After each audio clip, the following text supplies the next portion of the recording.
Reason number 5555 why you are a broke business owner. Have you ever heard of scope creep?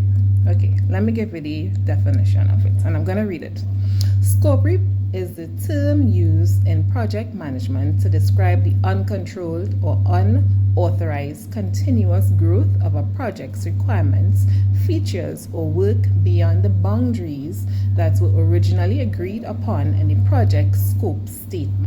So in simpler terms, what this means is that work is being added to the project without making the adjustments to your schedule, to your budget, or to your resources. So let's give an example. Let's say you were hired by a company to probably work their activation booths at a expo, right? Which means that you would interact with clients. If it is that you're selling products, you are in charge of sales, or you make sure and you give samples, whatever that looks like. That is your scope of work, right?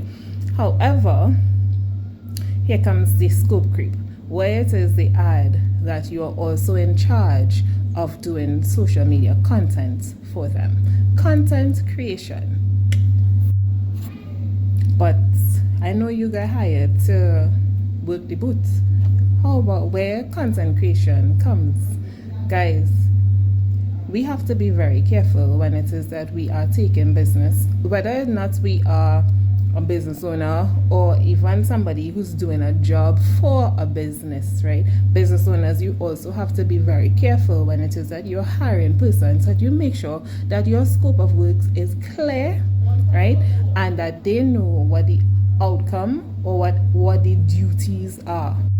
And when I say the duties, it means everything that they're required to do whilst they are in your time, right? So I saw today a contract, right, that it was very wild to me, where the duties, it outlined the duties, right, the job function, everything, but then there was a clause that included something that was outside of the duty, right? Now, I'm not a lawyer, but for me, if it is that I am taking on a job and my duties say ABC, that's what I'm looking for, right? Not really the external stuff, because that now increases the scope, and especially in something that I might not be versed in. Social media, not everybody is versed in social media, right? So even as a business owner, when you're doing things like that, you could also be watering down your brand,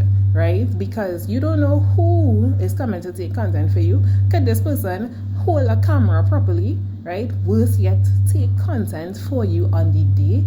Guys, stop being cheap, right? There are ways that we can do things. And when I say cheap, sometimes you could make a deal, make a barter with somebody who is versed and who knows what they're doing, right?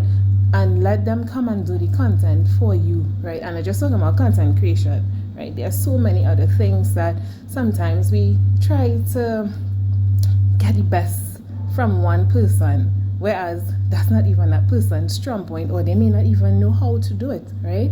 So do your research, right?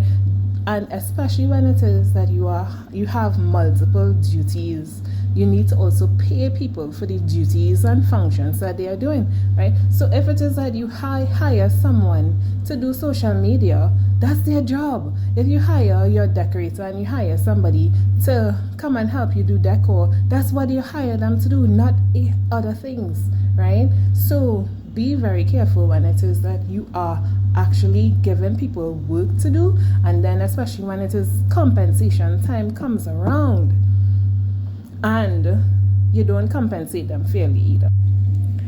So what could this lead to? First of all, we will have budget overruns, right? Where it is sometimes you as a business owner may have to dip into your pocket to cover costs for things that you would have agreed to after you would have signed that contract. The next thing is burnout for yourself or for your team, right? And this is very dangerous, especially when it is that you are now promising to deliver or asking someone to do multiple tasks that they may be strong at, and also things that they may not be their strong points, right? And because of this, it could lead to burnout, right? And because of that, it leads to the next point, which is diminished quality, which is where you are now sacrificing the quality of your deliverables for your clients, right? And guess what that could also lead to? Your name could then be tarnished with that client because you overpromise and you underdeliver. And don't forget, our country is small, so once word gets out, you know. So it is important that before you sign the dotted line, you make sure of these important things. Make sure that you read your contract to its entirety. Read everything on the contract, right? And don't think that, oh, you know what it looks like, you're accustomed to signing contracts. Read your contracts thoroughly. If you don't have a lawyer, get one, right? If you don't have a lawyer, find somebody who is probably versed in law as well. You know, as I said, I'm not a lawyer, but make sure and see that you read before you sign that dotted line. And then also, if it is that you already signed a contract and your client is now asking you to provide additional items, to provide additional things that you did not have in your original contract, you can do an addendum to that contract and sign it, right, with the costs for the new things or the additional things that they are asking for. Do not be afraid to provide those information to your clients, right? And again, if it is that you cannot do, let's just say, social media, don't attempt to do social media. Get somebody else who can do it. Find out what their cost is and add that cost to your final cost before you send that to your client, all right? And don't look for your cousin, because that's the next thing we tend to do, your cousin or your friend who could take pictures nice. No, do it the right way, right? And add those costs into your final budget before you sign your contract with your.